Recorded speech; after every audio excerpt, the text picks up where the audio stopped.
வணக்கம்.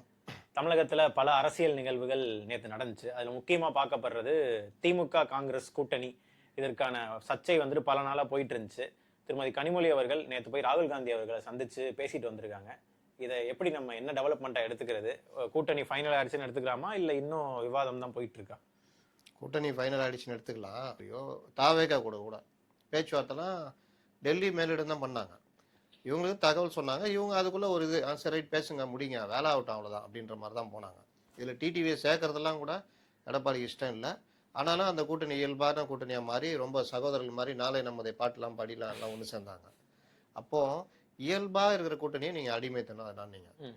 ஆனால் காங்கிரஸ் என்ன நடக்குது? ஆரம்பத்துல இருந்தே காங்கிரஸ் டிஎம்கே கூட்டணி பிரச்சனைன்னு சொல்லிக்கிட்டே இருக்கிறோம். அந்த பிரச்சனை முட்டி முட்டி முட்டி வந்து போன 2021 நீங்கள் அவங்க எல்லாரையும் 60 சீட்டு காங்கிரஸ் 25 கொண்டு வந்து நிப்பாட்டினீங்க. அதுவே அவர்களுக்கு போக வேற வழி இல்லைன்னு சொல்லிட்டு வேற வழி இல்லாமல் அவங்க பொறுத்துக்கிட்டாங்க. இந்த தடவை விஜய் வந்த பிறகு அவர்களுக்கு இன்னொரு சான்ஸ் இருக்குது, ஆப்ஷன் இருக்கு. ஆமாம். அப்போ அந்த ஆப்ஷனை வந்து மாணிக் தாக்கூர், ஜோதிமணி, பிரவீன் சக்கரவர்த்தி எல்லாருமே பயன்படுத்துகிறாங்க, குரல் கொடுக்க ஆரம்பிச்சிட்டாங்க. இதை காங்கிரஸ் மேலிடமும் அழகாக பயன்படுத்திக்கிச்சு. எப்படின்னா, இப்போ நம்ம ஒரு வீட்டுக்கு போகிறோம், குழந்தைய கூட்டு போகிறோம். நம்ம குழந்தைய நம்ம தானே கண்டிக்கணும். கூட்டு போனால் சொல்லுவோம் அங்கே போய் ஏதாவது பொருளாக எடுத்து நோண்டக்கூடாதுன்னு. அந்த வீட்டில் எல்லாம் ஷெல்ஃபில் கண்ணாடி இது அலங்கார பொருளாம். இந்த குழந்தை வாட்டில் போய் எடுத்து போட்டு ஏதாவது உடைக்கினா நம்ம அவங்க வீட்டில் இருக்கிறவங்க பதப்பதைப்பாக இருப்பாங்க, நம்ம ரொம்ப கேஷுவலாக இருப்போம். அவங்க குழந்தை அப்படின்னா எப்போவுமே இந்த குழந்தை அப்படி தாங்க அப்படி இப்படின்ட்டு ஏம்மா அந்த பொம்மை எடுத்துக்கூடாதுக்கு அப்படின்ற மாதிரி. அப்போது பிரவீன் சக்கரவர்த்தி, மாணிக் தாக்கூர், ஜோதிமணி பண்ணுறதெல்லாம் டெல்லி மேலிடம் எப்படி பார்க்குதுன்னா, இவங்க இப்படி தான் சார் அது விடுங்க சார், நமக்கு அந்த 40 சீட்டை மறந்துடாதீங்க, இந்த மாதிரி தொனியில தான் அவர்கள் ஆப்ரேட் பண்ணாங்க. இதை வந்து அவர்கள் பயன்படுத்திக்கிட்டாங்க. அப்போ இந்த விவகாரத்தை காங்கிரஸ் எப்படி பயன்படுத்திக்க பார்க்குதுன்னா, நாங்கள் தாவேகா கூட போயிடுவோம், எங்களுக்கு ஒரு சான்ஸ் இருக்குது அப்படின்னு டிஎம்கேவை நெருக்குது. டிஎம்கேக்கு என்னன்னா பழைய அண்ணன் பாணியிலே பண்ணலான்னு நினைக்கிறாங்க. ஆனால் அது முடியாதுன்னு இப்போ தெரிஞ்சு போகுது. ஏன்னா காங்கிரஸுக்கு ஒரு பர்சன்டேஜ் ஓட்டு இருக்குது. சிறுபான்மை வாக்குகள் ஏற்கனவே விஜய் தனியாக நிற்கிறதுனால விஜய் பக்கம் கன்வெர்ட் ஆகும். ஒரு 50% மேலே கன்வெர்ட் ஆகிறதுக்கான வாய்ப்புகள் இருக்குது. காங்கிரஸும் போயிட்டா மொத்தமாக போயிடும். இன்னொன்று காங்கிரஸ் கூட சேர்ந்து கடைசி டைம்ல பேசி உட்கார வச்சாங்க. அப்போ அவங்களுக்கு ஒரு 5 சீட்டு கேட்டு போனால் அவங்களுக்கு லாபம் தானே. ஏன்னா பலமான கூட்டணி. அப்போ இவ்வளோ பிரச்சனைகளை வச்சுக்கிட்டு காங்கிரஸை வெளியே தள்ளுறதுக்கு திமுக தயாராக இல்லை. ஒன்ஸ் காங்கிரஸ் தாவேகா கூட போயிடுச்சு, சரி இந்த தடவை அவர்கள் ஒரு ரெண்டாவது தடவை வந்துருவாங்க. அப்படி வந்துட்டா நகர்வுகளை பொறுத்து அப்போ சீட்டா கன்வெர்ட் ஆகலனாலும் ஒரு 15-20 சீட்டு ஜெயிக்கிறாங்க. ஆனால் பர்சன்டேஜ் காங்கிரஸுக்கும் இவர்களுக்கும் ஜாஸ்தி வந்துச்சுன்னா அந்த நம்பிக்கையை அடுத்தது அப்படியே விஜய் நகர்ந்தாருன்னா தமிழகத்துல 2 அணின்னு ஆயிடும். 29ல முக்கியமான அணி ஆயிடுவாங்க. அப்ப காங்கிரஸ் தாவேகா கூட்டணி ஒரு பக்கம், ஏடிஎம்கே பாஜக கூட்டணின்னு ஒரு பக்கம் நின்றோம். திமுக அணி இல்லாம போயிடும், மூணாவது இடத்துக்கு போயிடுவாங்க, பெரிய சிக்கலை சந்திப்பாங்க. 29ல பாஜக எதிர்ப்பு மனநிலை தான் கண்டிப்பா இருக்கும். ஆமா, அது ஸ்வீப் பண்ணிட்டு போறது கூட வாய்ப்பு. பாஜக எதிர்ப்பு மனநிலை குறைந்து வருகிறதுன்றதுதான் 2024 எலெக்ஷன். ஏன்னா 2 பேரும் என்டிஏ சேர்ந்து இருந்தா 13 சீட் ஜெயிச்சிருக்காங்க. அதனால அந்த கூட்டணி இன்னும் பலமா நின்னுச்சுன்னா அடிச்சு நகர்த்திடுவாங்க. இந்த மாதிரி அமைஞ்சதுன்னா அந்நியார் தேமுதிகவும் வேற முடிவு எடுத்துருவாங்க. இது எல்லாத்தையும் திமுக யோசிச்சுதான் இறங்கி வந்தார்கள். ஆட்சியில் பங்கு, அதிகார பகிர்வு, இந்த மாதிரி விஷயங்கள் பல விஷயங்கள் இங்கே உட்காந்து பேசிட்டு இருக்கிறத விட நம்ம வந்து நேரடியா ராகுல்கிட்ட போய் சரண்டர் ஆயிடலான்ட்டு தான் கனிமொழியை அனுப்பிச்சு வச்சாங்க. அப்ப ஆட்சியில பங்கு கொடுக்க போறாங்களா? இல்ல அந்த மாதிரி இருக்காது. பொதுவா நான் சொல்றேன், திராவிட கட்சிகளை பொறுத்த வரைக்கும் தனி பெரும்பான்மை வந்தா அந்த பேச்சுக்கு இடம் இல்லை, வரலன்னா அந்த பேச்சுக்கு அதிக இடம் உண்டு. வரலனாலும் நடத்திருக்காரு கலைஞர் அவர்கள், ஆட்சி நடத்தி. அது அப்ப அவரை நம்பி அங்க கூட்டணி இருந்ததுனால அவர் நடத்தினாரு.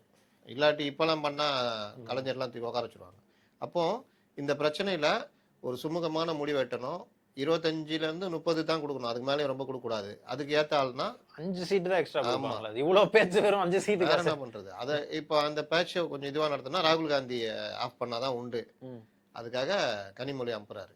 இப்ப நீங்க போய் அங்க சந்திக்கிறீங்களே, இதுக்கு பேர் அடிமைத்தனம் எடுத்துக்கலாமா? ஒரு ரெப்ரசன்டேட்டிவா தானே கனிமொழி போறாங்க, கட்சி தலைவர் போல இல்ல. அங்க கட்சி தலைவர் எடப்பாடி போறாரு. அவங்க யாரு? அவர் ரெப்ரசன்டேட்டிவ், டிஎம்கேவோட ரெப்ரசன்டேட்டிவ். அவங்க ஒரு மூத்த தலைவர் தானே. நீங்க இது வரைக்கும் போய் எல்லாம் பேசல. அங்க இருந்தா இங்க வந்து பிரணாப் முகர்ஜி பேசியிருக்காரு, மத்தவங்க பேசியிருக்காங்க. அப்ப நீங்க அந்த இறங்கி போறீங்கன்றதுன்னு அர்த்தம் ஆகுது.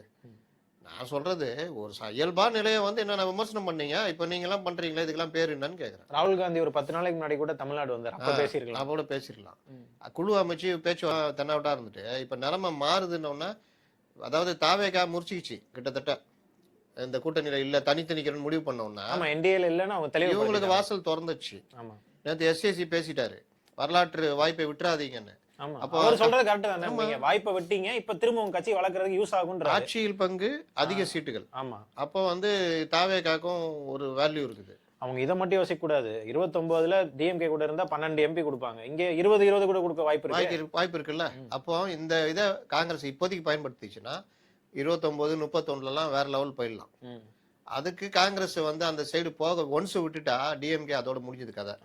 இந்த இதெல்லாம் கூட்டி கழிச்சு பார்த்துதான் கெத்த விடாத குமார் கெத்த விடாதுன்ற மாதிரி கெத்தவும் விடாம அப்படியே போயிட்டு என்ன இப்போ என்ன ஆச்சு, இந்த புருஷன் முன்னாடி சந்தனம் தான் பொண்டாட்டி கோச்சின்னு போயிட்டா புருஷன் போய் அங்கே வீட்டுக்கு போவார்ல, நான் இப்போ நான் என்ன பேசிட்டேன், கோவத்தில் 2 வார்த்தை சொல்லிட்டேன், அதுக்கு போய் கோச்சிட்டு வந்துடலாமா, அத்தை அமுச்சு வைங்க அப்படின்னு அந்த மாதிரி இப்படியும் இல்லாமல் அப்படியும் இல்லாமல் போய் பேசியிருக்காங்க.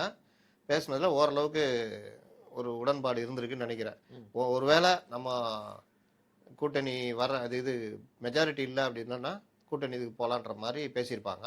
இன்னொன்னு எல்லாருமே என்ன சொல்றாங்கன்னா, இங்க இவங்க கூட்டணியை முடிச்சுக்கிட்டாங்கன்னா இந்தியா அலையன்ஸ்ல டிஎம்கே எப்படி நாடாளுமன்றத்தை சப்போர்ட் பண்ணும் அப்படின்றாங்க. அது ஆக்சுவலி லாஜிக்கே இல்லாததுதான். ஏன்னா இவங்க இங்க முடிச்சுக்கிட்டாலும் டிஎம்கே பிஜேபிக்கு சப்போர்ட் பண்ண போது, சப்போர்ட் பண்ணா இவங்களோட இது வெளியே வந்துடும். அதனால அவங்க டிஎம்கே ஏடிஎம்கே இது பிஜேபி என்ன சொன்னாலும் டிஎம்கே எதிர்த்து தான் பேசி ஆகணும். காங்கிரஸுக்கு இவ்வளவு நாளா என்ன பிரச்சனை இருந்ததுன்னா, டிஎம்கே முடிச்சுக்கிட்டா டிஎம்கே நாளைக்கு பாஜக கூட சேர்த்து வாய்ப்பு இருக்கு. அதுதான் சார், சேர்ந்தா அவங்க பேர் தானே கெட்டு போகுது. தமிழ்நாட்டை பொறுத்த அது பத்தி அவசியம் இல்லை. ஆனா தமிழ்நாட்டை பொறுத்த வரைக்கும் பாஜக இது காங்கிரஸ் ஒண்ணு எல்லாம் போயிடும்ல, இந்த பயம் காங்கிரஸ் இருந்தது. இப்போ அது இல்ல, தேவையில்லை, தாவேகா இருக்கு, நம்மளுக்கு இன்னொரு சான்ஸ் இருக்கு, சாய்ஸ் இருக்கு அப்படின்றது. இதுதான் நேத்து நடந்தது. திமுக இறங்கி போய் காங்கிரஸோட டெல்லியில வலுக்கட்டாயமா இந்த பிரச்சனையை முடிச்சு. ராகுல் காந்தி அவர்கள் மட்டும் தான் இருந்தாரா இல்ல பிரியங்கா காந்தி? ராகுல் மட்டும் தான். ராகுல் முடிவெடுத்தா போதும்ல. இப்ப இவர் கார்கே இவங்க தானே. அதனால அந்த மாதிரி போயிருக்கு. அதனால காங்கிரசின் கை இந்த விவகாரத்தில் ஓங்கி இருக்கிறது. அடிமைத்தனம் அதெல்லாம் சொன்னதெல்லாம் விட்டுட்டு இன்னைக்கு இவர்கள் போய் டெல்லியில பேச வேண்டிய நிலைமை ஏற்பட்டு இருக்கு. இது வந்து இன்னைக்கு திமுக காங்கிரஸ் இதுல. ஆனா நேத்து கூட இங்க இருக்கிற எம்பிக்களும் காங்கிரஸ் எம்பிக்கள் மாணிக் தாக்கூர் நேத்து ட்வீட் போட்டாரு, இந்த இடத்துல நாங்க காங்கிரஸ் நிக்க வச்சு ஜெயிக்க வைப்போம் அப்படின்றாரு. அதே வடக்குல கூட மதுரை வடக்குல வேட்பாளர், ஆமா மதுரை வடக்குல வேட்பாளர் காங்கிரஸ் போட்டு ஜெயிக்க அது வரைக்கும் அப்படியே மெயின்டைன் பண்ணுங்கப்பா, கூட்டணி வர வரைக்கும் அப்படியே. திருச்சி வேலுசாமி என்ன சொல்றாருன்னா, எங்க ஓட்டு இல்லைன்னா உங்க பொதுச் செயலாளரே தோத்துருப்பாரு அப்படின்றாரு. அது உண்மைதான். அவர் வந்துட்டு தேவையெல்லாம் பேச. ஆமா, அவர் சொன்ன லாஜிக் கரெக்ட் தான். ஒரு தொகுதிக்கு 5000 ஓட்டு தான் காங்கிரஸுக்குன்ட்டு துரைமுருகன் சொன்னாரு. 700 ஓட்டு தான் ஜெயிச்சிங்க, காங்கிரஸ் ஓட்டு மிச்சம் இருக்க 3000 ரூபாய் கொடு. பல தொகுதி. ஆமா, டிடிவி தினகரனால இழந்த 2000க்குள்ள 25 தொகுதி வரைக்கும் காங்கிரஸ் இல்ல. ஏங்க அதெல்லாம் விட்டுருங்க, காங்கிரஸ்னு ஒண்ணு இருந்தாதாங்க நீங்க பிஜேபி எதிர்ப்புன்னு வெளியே காமிக்க முடியும். காங்கிரஸ்னு ஒண்ணு இருந்தாதான் சிறுபான்மை மக்கள் மத்தியில உங்களுடைய பவர் மரியாதை கூடும். இப்ப இந்த மாதிரி விஷயங்கள் காங்கிரஸ் விஜய் கூட போயிட்டாருன்னா மொத்தத்தையும் விஜய் எடுத்துக்குவார். ஆமா, அதனால இதுதான் நிலைமை. அடுத்ததா இன்று காலை நம்ம பேசிட்டு இருக்கிறது கொஞ்ச நேரத்துக்கு முன்னாடி திரு ஓ பன்னீர்செல்வம் அவர்கள் நான் அதிமுகல இணைவதற்கு தயார் அப்படின்ட்டு அடிக்கடி சொல்லிக்கிட்டே இருப்பாரு. ஆனா இப்ப என்ன சொல்லியிருக்காருன்னா, டிடிவியும் இபிஎஸும் அண்ணன் தம்பி ஆயிட்டாங்க, அதனால டிடிவி நினைச்சா என்ன என்டிஏல சேர்த்துக்கலாம் அப்படின்றாரு. டிடிவி நினைக்கணுமா இல்ல இபிஎஸ் நினைக்கணுமா? டிடிவி தான் நினைக்கணும். இபிஎஸ் வந்து நீங்க பாத்துக்கங்க நான் அப்படின்னு கையை தூக்கிட்டாப்ல. அதனால பாஜக டிடிவி இவர்கள் நினைப்பதுதான். நான் ஏற்கனவே முந்தா நாள் பதிவு பண்ணிருக்கேன். 3 தொகுதிகள் ஓபிஎஸ் கொடுக்குறாங்க. 3 தொகுதிகள்னா ரெட்டலையில நிக்கிற மாதிரி. தாமரை இவர் ஏடிஎம்கேல சேர்றதுக்கு தயார். ஏடிஎம்கேல சேர்க்க மாட்டான். அதுக்கு டிடிவி எப்படி உதவி பண்ண முடியும்? ஏடிஎம்கே கதவு மூடப்பட்டு விட்டது. இவர் குக்கர்ல நிக்கலாம், ஒரு குக்கர்ல நிக்கலாம், இல்லாவிட்டால் தாமரையில் நிக்கலாம், அல்லது அவங்க சுயேட்சை நிக்கலாம். 3 தொகுதி பலாப்பழத்திலே கூட நிக்கலாம். 3 தொகுதி வந்து ஒன்று இவர் ஓபிஎஸ் நிக்கல, அவர் மகன் ஜெயபிரதீப், அப்புறம் கோபாலகிருஷ்ணன் சொல்லிட்டு ஒரு முன்னாள் எம்பி சொல்றாங்க, அப்புறம் ஐயப்பன், யார் போனாலும் நான் போக மாட்டேன்னு கூட இருக்கிற ஐயப்பன், இவர்களுக்கு கொடுப்பாங்க அப்படின்றாங்க. இன்னைக்கு பொது இது இந்த இதெல்லாம் கேட்டிருக்காரு, கருத்துலாம் அங்கேயே தகராறாயிருக்குது. வைத்தியலிங்க இருந்தா இன்னொரு தொகுதி கூட, வைத்தியலிங்க விட்டுருங்க, அதெல்லாம் முடிஞ்சது. அது ஒருத்த நாடு அப்படியே போயிடுவாங்க. இவங்கெல்லாம் பெரிய தலைவர்களாக வந்ததுன்னா முடிஞ்சு போச்சு காலம். இனிமேல் ஒரு தொகுதியோடு சுருங்கிடுவாங்க. செங்கோட்டையனும் கிட்டத்தட்ட அந்த மாதிரி தான். அதனால இந்த ஓபிஎஸ் இது வந்து கிட்டத்தட்ட அவருக்கு என்டிஏ வருது கிட்டத்தட்ட அதான் அவரே சொல்லிட்டாரு இந்தியா வர்றதுக்கு ரெடின்ட்டாரு. அவன் கூப்பிடுறதா இன்னும் பாக்கி. ஆமா. இதை முதலே சொல்லியிருந்தா அன்னைக்கு ஸ்டேஜ்ல ஓபிஎஸும் இருந்திருப்பாரா? எல்லாமே முதல்ல சொல்லியிருந்தா எல்லாருமே தான் நிற்பாங்க. கொஞ்சம் இழுத்து தான் பாக்குறது, என்ன பண்றது.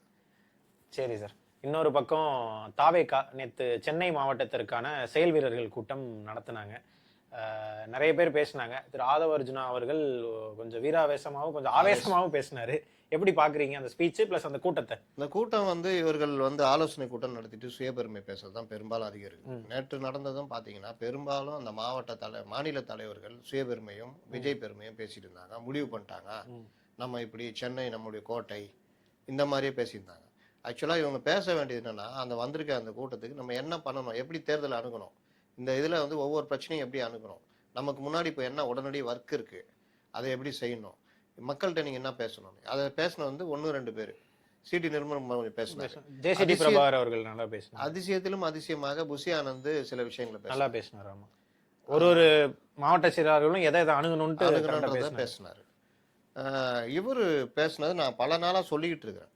அவருக்கு போய் சேர்ந்துச்சா என்னன்னு தெரியல. ஆதவர்ஜுனா டாஸ்மார்க்கு, போதைப் பொருள் கலாச்சாரம், இளைஞர்கள் எப்படி சீரழிறாங்க, இவர்கள் அதை எப்படி பயன்படுத்திக்கிறாங்கன்றத ஆவேசமா பேசிட்டாப்புல. ஆவேசம் எதுக்கு இவ்வளவு ஆவேசம்?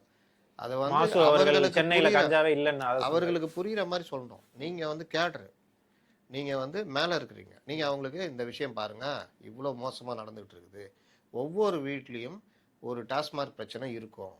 இன்னொரு இது வந்து அந்த இளைஞர்கள் அந்த போதை பழம், அந்த கஞ்சா பழக்கத்துக்கு ஒவ்வொரு வீட்லயும் இரையாகி இருக்கிறாங்க. அவங்கள்ட்ட போய் இந்த அரசு இந்த மாதிரி பண்ணாதாமா இதை மாற்றணும் அப்படின்ற மாதிரி நீங்கள் பேசணும். எல்லா வீட்லேயுமே டாஸ்மாக்கு எதிராக, போதைக்கு எதிராக ஒரு கோபம் இருக்குது, குடும்ப வன்முறை இருக்குது, அடிக்கிறது, உதைக்கிறது, வீட்டு சொன்னாரு. இவரு அந்த மேடை பேச்சா கொண்டு போறாரு. எதுக்கு மேடை பேச்சுன்னு கேட்குறேன். இது ஆலோசனை கூட்டம். நீங்க வந்து ஆலோசனை வழங்குற இடத்துல இருக்கீங்க. அப்போ நீங்க இந்த விவகாரத்தை இந்த மாதிரின்னு ஒரு வாத்தியாருக்கு பசங்களை பாடம் எடுக்கிற மாதிரி 1000 ரூபாய் கொடுத்துட்டு 160 ரூபாய் குவார்டர் விக்கிறீங்க, இதெல்லாம் ஓகே, நல்ல விஷயம் தொட்டாரு. ஆனா அதை எப்படி தொடணும்ன்ற நீங்க வந்து நிர்வாகிகள் ஒரு சில இடங்கள்ல கொஞ்சம் அவரையே மீறி சிஎம்ஏ ஒருமையில பேசிட்டாப்புல. அதெல்லாம் வந்து அவர் தவிர்த்துக்கிறது அவருக்கு நல்லது. இது ஒரு விஷயம். அதே மாதிரி மாவட்ட செயலாளர்ல சில நம்பிக்கை முகங்கள் தெரிஞ்சது. அந்த சேப்பாக்கம் மாவட்ட செயலாளர் நல்லா பேசினாப்புல. அந்த பொண்ணு திருவிக்கா நகர் நல்லா பேசினாங்க. அண்ணா நகர்ல இருந்து ஒரு மாவட்ட செயலாளர் வந்து பேசினாப்புல, அந்த சின்ன பையன். அவர்கள் எனக்கு தெரிஞ்சு 1-2 பேர் தான். மற்றது எல்லாம் ஒருத்தர் வந்தாரு, டிவிகே தளபதி, டிவிகே தளபதி அட்டா அப்படின்னு போயிட்டாப்புல. இல்ல சார், எல்லாருக்கும் பேச தெரியணும்ன்ற அவசியம் கிடையாது. செயல் வீரர்கள் எந்த இடத்துக்கு வர்றோம், வந்த பிறகு நாம அதற்கு தயாராகணும். ஆகாம இன்னும் இதே கதையில இருந்தா அப்புறம் நீங்க எதுக்கு அது பொறுப்பு? மாவட்ட ஒரு சிலர்கள் இறங்கி வேலை செய்யறதுல கரெக்டா இருப்பாங்க. 4 பேரை இறங்கி 2 தான் 4 பேரை இறக்கி நமக்கு என்னென்ன பிரச்சனை எல்லாம் பேசி தெரிஞ்சுக்கணும். அன்றாட அரசியல் கூட தெரியாம பேச முடியாம இருக்குன்னா எப்படி அது? அப்புறம் நீங்க எதுக்காக போய் சண்டை போட போறீங்க?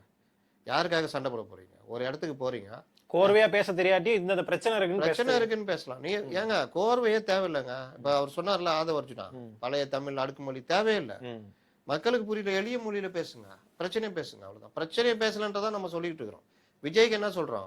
எதுக்கு அலங்கார வார்த்தை, எதுக்கு பஞ்சு டைலாக் பேசுற? பிரச்சனையை பேசு. பிரச்சனையை பேசுனா ஜனங்க அப்படியே இதாயிடுவாங்க. அவர் பேசினா ஈஸியா எல்லாருக்கும் ரீச் ஆகும். வாதவ நேத்து பேசின போதை இந்த இதை ஒரு நாள் கூட விஜய் பேசலன்றதான் என்னுடைய விமர்சனம்.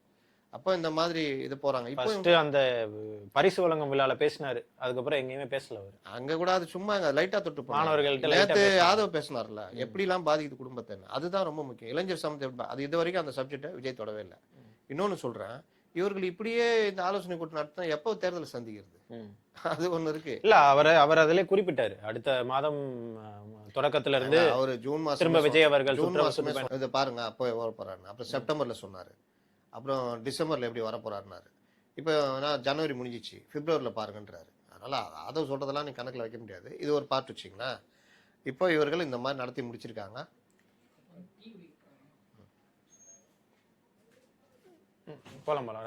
இப்போ இவர்கள் வந்து இந்த லெவலுக்கு வந்திருக்காங்க. இன்னும் இந்த வேகம் பத்தாது அப்படின்றதான். ஏன்னா எல்லா வேலையும் இப்போ ஒன்னா வந்துடும்.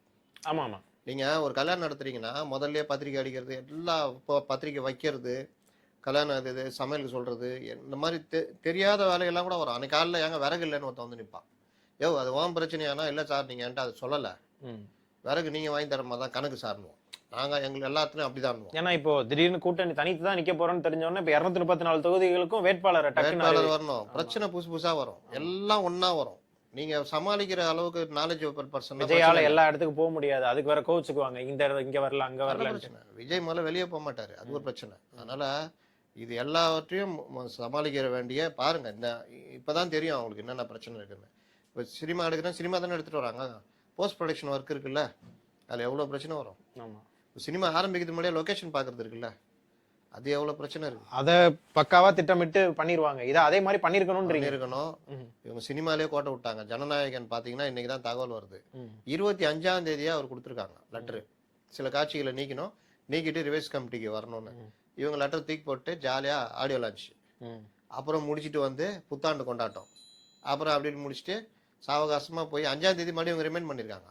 போட்டா அப்படின்ட்டு போய் கோர்ட்டில் போய் இவங்க என்னங்க சர்டிஃபிகேட் கொடுக்க மாட்டாங்க, யூஏ தரேன்னாங்க. அப்புறம் ஏன் தரல அப்படின்னு, உங்களுக்கு நாங்கள் யூஏ தர்றோம், இந்த காட்சிகள்லாம் நீக்கிட்டு வாங்க, நாங்கள் பார்த்துட்டு யூஏ தருவோம், இதுதான் அவங்க சொல்ல லெட்டரில். அப்போ எனக்கு என்னன்னு அணுகுனது இருக்குல்ல, இந்த மாதிரி தான் இவர்கள் தேர்தலையும் அணுகுறாங்க. அது ப்ரொடக்ஷன் கம்பெனியோட இருக்க சொல்றேன். என்னுடைய கடைசி படம் என்னுடைய இதுன்னு சொல்ற ஆளு அதுலயும் சேர்த்து தான் கவனம் செலுத்திருக்கணும். கொன்றும் என்னுடைய லாஸ்ட் படம், எந்த பிரச்சனையும் எல்லாம் வெளியே வரணும், இதெல்லாம் பார்த்தியா அது பண்ணிட்டியா அப்படின்னு ஃபாலோ பண்ணணும். இதுதான் தலைவனுக்கு. அதுக்குன்னு ஒரு டீம் போட்டா ஃபாலோ டீம்லாம் தேவையில்ல, ஒரு ஆளை போட்டு கம்யூனிகேஷன். ஜெகதீஷ் அதுக்கு தானே இருக்காது. ஜெகதீஷ் அவர்கள் அதுக்கு தான் இருக்காரு. நீங்களே பதில் சொல்றீங்க, அதான் விஷயம். அப்ப ஏன் பண்ணலன்றதுதான் இது. இவரும் தான் தயாரிப்புல இருக்காரு, இவரு சும்மா வெளியில உருட்டுவாரு ஜெகதீஷ் சாந்தர்னு. அப்போ சிக்கலாக்கிக்கிட்டது இவங்க தான். இதே மாதிரிதான் தேர்தலும் இவர்கள் சந்திக்க போறாங்கன்றதுதான் எதார்த்தம். சரி சார், இன்னொரு முக்கியமான விஷயம், அந்த தேர்தல் பரபரப்புல ஒரு விஷயத்தை எல்லாரும் மறந்துட்டாங்க. நேற்று ஒரு வழக்கு வந்துச்சு, திரு அமைச்சர் நேரு அவர்கள் மேல அந்த இடி கேஸ் விஷயமா வந்துட்டு எஃப்ஐஆர் ஏன் போடல அப்படின்ற அந்த கேஸ் விசாரிக்கப்படும் போது என்ன சொல்லியிருக்காங்கன்னா, நாங்கள் எஃப்ஐஆர் போடுறதுக்கே 6 மாதம் நாங்கள் விசாரிக்கணும் அப்படின்ற விஷயத்தையும் சொல்லியிருக்காங்க. கிட்டத்தட்ட சொல்லியே இப்போ 2-3 மாதம் இருக்கும், இன்னும் 6 மாதம் விசாரிக்கணும்னா என்ன அது? நேரு அவர்கள் துறையில 3 கம்ப்ளைண்ட். ஜாப் ராக்கெட் நவம்பர் மாதம். ஆமா, இவருக்கு டிஜிபிக்கு லெட்டர் எழுதுது இடி, நாங்கள் இவ்வளோ ஆதாரம் திரட்டியிருக்கோம், இதை வந்து நீங்கள் எஃப்ஐஆர் போடணும்னு அனுப்புகிறாங்க. அவர் உடம்பு சரியில்லைன்ட்டாரு. இல்லை அவர் அதுக்கப்புறம் அப்படியே வச்சு டிசம்பர் மாதம் அவர் அனுப்பிச்சி விட்றாரு. அதை எடுத்துக்கிட்டு இவங்க ஒரு ப்ரிலிமினரி என்கொயரின்ற மாதிரி டிவிஎஸ்சிக்கு இவங்க அனுப்பிச்சி விட்றாங்க. டிவிஎஸ்சி எடுத்துக்கிட்டு எல்லாத்தையும் இது பண்ணிட்டு இதை நாங்கள் விசாரிக்கணும் 6 மாதம் அப்படின்ற மாதிரி பண்ணுறாங்க. இந்த வழக்கு இதுக்கு நடுவில் டைம் ஆயிடுச்சுன்னு அவங்க கோர்ட்டுக்கு வர்றாரு. ஒருத்தர் மதுரை கிளையில் போடுறாரு, இன்பதுரை வேற ஒரு வழக்கில் போடுறாரு. இந்த வழக்கு விசாரணை தலைமை நீதிபதி அமர்வில் வருது. அதில் இவங்க என்ன சொல்கிறாங்கன்னா, நாங்கள் வந்து இந்த மாதிரி போட்டோம், ப்ரிலிமினரி என்கொயரிக்கு போட்டிருக்கோம், அந்த கரப்ஷன் ஆக்டுக்கு நாங்கள் நடவடிக்கை எடுக்கணும் அப்படி போட்டிருக்கோம். ஏன் இவ்வளோ நாள்னா, நாங்கள் இதெல்லாம் விசாரிச்சிட்டோம், இதில் வந்து நாங்கள் கூடுதலாக விசாரிக்கணும்னா 6 மாதம் விசாரிச்சுட்டு தான் எஃப்ஐஆர் போட முடியும், எடுத்தோடனே எஃப்ஐஆர்லாம் போட முடியாது அப்படின்னாரு. உடனே அவர் அரசு தரப்பில், இது இடி தரப்பில், இதுக்கு வந்து செக்ஷன் இது அந்த பிஎம்எல் ஆக்ட் 151ல் உடனடியாக அந்த மாதிரி போடணும், நாங்கள் ஆதாரங்கள்லாம் அவ்வளோ கொடுத்துட்டோம், ஏன் போடாமல் இருக்காங்கன்னு. அதே இதில் 163ல் வந்து அதுக்கு சில விஷயங்கள்லாம் கொடுத்துருக்கு. பொறி வச்சு பிடிக்கிறனா உடனே எஃப்ஐஆர் போட்டுருவாங்க. இது வந்து இந்த மாதிரி புகார் வந்திருக்கு, அதை நாங்கள் விசாரிக்கணும், எடுத்த உடனே பண்ண முடியாது, அதுக்கு 6 மாதம் ஆகும். எஃப்ஐஆர் போடுறதுக்கு சார் 6 மாதம், சார்ஜ் ஷீட் ஃபைல் பண்ணுறது கூட 6 மாதம் எடுத்துக்கலாம். எஃப்ஐஆர் போடுறதுக்கே நீங்கள் தப்பாக புகார் கொடுத்துருப்பீங்க, அரசு அதிகாரி அமைச்சர், அதனால அது புகார் உகந்ததானா அப்படின்னு அவங்க தான் ஆதாரத்தை சமர்ப்பிச்சிருக்காங்க. இருந்தாலும் நாங்கள் விசாரிப்போம் அப்படின்னு சொல்லியிருக்காங்க. நீதிமன்றம் 4ஆம் தேதி தள்ளி வச்சிருக்காங்க. இன்பதுரை வழக்கம் சேர்ந்து வருது, அவர் போட்ட இதுவும். அதனால இது வந்து 4ஆம் தேதிக்கு மேலே இது முடிவாகும். இந்த விவகாரத்தை எந்த ஒரு ஊடகமும் விவாதிக்க தயாராக இல்லை, பெருசாக பண்ண தயாராக இல்லை அப்படின்றதான் இதில் நாம் பார்க்க வேண்டியது. கூடுதலாக இன்றைய நிகழ்வுகள்னு பார்த்தீங்கன்னா, கமல்ஹாசன் டார்ச் சின்னத்தை போய் முந்திக்கிட்டு வாங்கிட்டு வந்துட்டாரு. டார்ச் டார்ச் டார்ச்னு காமிச்சிட்டு அறிவாலயத்தில். சரிங்க, எவ்வளோ பேர் நிற்கிறேன்? 15 பேர். அங்கே 6 பேருக்கு பெரிய கட்சி வச்சிருக்காங்க, 6-10 கேட்கறது நாக்கு தள்ளுது.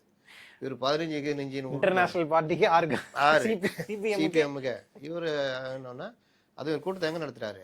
ஹோம் தியேட்டர்ல. அப்படிப்பட்ட கட்சி 2 இல்லை 3 அவ்வளோதான். அதோட உதய சூழ்நிலைங்கனால டார்ச் வச்சுக்கிறேன், போய் செக் பண்ணுங்க, டார்ச் வந்து 12 தொகுதி மினிமம் நிக்கணும், வாய்ப்பு இல்லைன்னு. இப்ப கமல்ஹாசன் தலையை பிச்சுக்கிட்டு இருக்காரு. இது எப்படி போகுதுன்னு தெரியாது. டார்ச் சுத்தி ஓரம் போட்டு நிக்கணும், இல்லையா நான் வெளியில நிக்கிறேங்கன்னு சொல்லிட்டு 12 தொகுதியில் நிக்கிறோம், மீதி தொகுதியில் திமுக ஆதரவு அப்படி நிலைப்பாடு. 2 தான் இன்னைக்கு பிரச்சனை. அப்ப அந்த 12 தொகுதியில நிக்கிறதா இருந்தா அது திமுகக்கு எதிராக தான் நிக்கணும். திமுக சின்னமும் இருக்கும், இவரும் நிப்பாரு. ஆமா, அப்புறம் எப்படி மிச்ச தொகுதி? எப்படியோ அவர் பேசுறது புரியுதா? நடைமுறையும் அப்படிதான். ஆ. நாங்க ஏதாவது பண்ணுவோம், அது போனா மீதி தொகுதி இல்ல. நான் சொல்றேன் ஆப்ஷன் வந்து ம். இப்படிதான் ஆப்ஷன் இருக்கு அப்படின்னு சொல்றேன். இது ஒரு சிக்கல்ல இன்னைக்கு போய்கிட்டு இருக்குது. என்டிஏ வந்து அநேகமாக அமித்ஷா வந்தோன்னா கூட்டணி இறுதி ஆயிடும். எவ்வளவு சீட்டு என்னன்றதை நான் வந்து ஏற்கனவே ஒரு 2 நாள் முன்னாடி பதிவு பண்ணேன். கிட்டத்தட்ட அதை நோக்கி தான் நகரும். 160லேருந்து 164 தொகுதிகள். தேமுதிக தேமுதிக உள்ள வந்துருவாங்க. கிட்டத்தட்ட 7 தொகுதி பேசியிருக்காங்க, உள்ள வந்துருவாங்க. கிருஷ்ணசாமி அவர்கள் அவர்லாம் வந்துட்டாரு, ஏற்கனவே வந்துட்டாரு. அவங்க எல்லாமே உதயசூரியன் சின்னம் அது மாதிரி கொடுத்து, சாரி ரெட்டையில சின்னம் இந்த மாதிரி கொடுத்து நிக்க வச்சிருவாங்க. அதனால கிட்டத்தட்ட அவங்க சீல்டு. பிரச்சனை என்னன்னா இப்ப காங்கிரஸ் இப்ப முடிவு எடுக்கணும், தாவேகாவா இல்ல இதுவான்னு. அதுதான் மிகப்பெரிய ட்விஸ்டா இருக்கும். ஆமா, ஒருவேளை தாவேகா கூட எஸ் ஏ வந்தா. சந்திரசேகர் சொல்லியிருக்காரு நல்ல முடிவு எடுங்கன்னு. அதனால அது ஆனா திமுக அதுக்கு தான் முந்திக்கிட்டு போயிட்டு அந்த இதை முடிச்சு வச்சிருக்காங்கன்னு. அநேகமாக காங்கிரஸ் திமுக இதுவும் உறுதியாயிடும். அதுக்கு அடுத்து சண்டைகள் ஆரம்பிக்கும். மற்றவர்கள் எவ்வளோ என்னன்னு. ஆமா, காங்கிரஸ் அவங்களுக்கு எக்ஸ்ட்ரா கொடுக்குறீங்க, எங்களுக்கு எக்ஸ்ட்ரா கொடுங்க கேட்பாங்க. இல்ல இல்ல டபுள் டிஜிட் தான், எல்லாருமே டபுள் டிஜிட். எல்லாம் டபுள் டிஜிட் தான். அது 10க்கு மேல எவ்வளோன்றது தான் கணக்கு வரும். எல்லாருமே டபுள் டிஜிட்னா இப்ப திமுக மெஜாரிட்டி கிடைக்கிறது ரொம்ப கஷ்டமா போயிருமே சார் ஒருவேளை ஜெயிச்சா? ஆட்சி கண்டினியூ ஆகுறது கஷ்டமா இருக்குன்னா மெஜாரிட்டி பத்தி பேசுனீங்க. இல்ல அவங்களோட சிந்தனையில இருந்து அவங்களோட கேக்குறேன். சிந்தனை ஆட்சி கண்டினியூ ஆகுறது கஷ்டம். இன்னைக்கு விஜய் பிரிக்கின்ற வாக்குகள் திமுகவுடைய ஆட்சியை கிட்டத்தட்ட நகர்த்தி விட்டுரும் அப்படின்றதுதான் யதார்த்தம். அதனால போக போக பார்ப்போம், அடுத்து என்ன நடக்குன்றத பார்ப்போம். பல அரசியல் நிகழ்வுகளை விவாதிச்சோம். அடுத்த நிகழ்ச்சியில மீண்டும் சந்திப்போம். நன்றி. நன்றி.